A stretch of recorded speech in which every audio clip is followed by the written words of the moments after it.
Each year, Beeson Divinity School hosts the Reformation Heritage Lectures, a long-standing series that pays respect to the wisdom of the past. For only from it can we learn to be faithful shapers of the future. This year's lecturer is Dr. Ian McFarland. He speaks of hope, a theme this year for Samford, and what hope is in Christianity.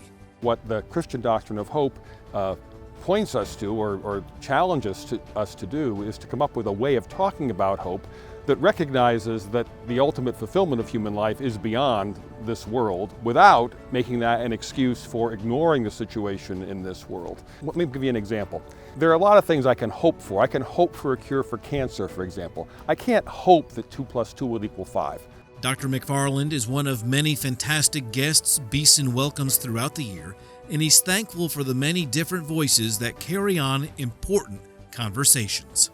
Part of every local ecology needs to be bringing in people from other places to hear about, okay, what are some insights that come from there, and how do we assess them, and how do we understand our own life to go forward in light of what has been presented to us. So I appreciate the opportunity to come in to share what I've got to share, and also then to hear what I get out of it is the opportunity to hear people respond who are not part of my normal community to what I have to say, and whether it resonates with what they understand the gospel to be and its implications for the world.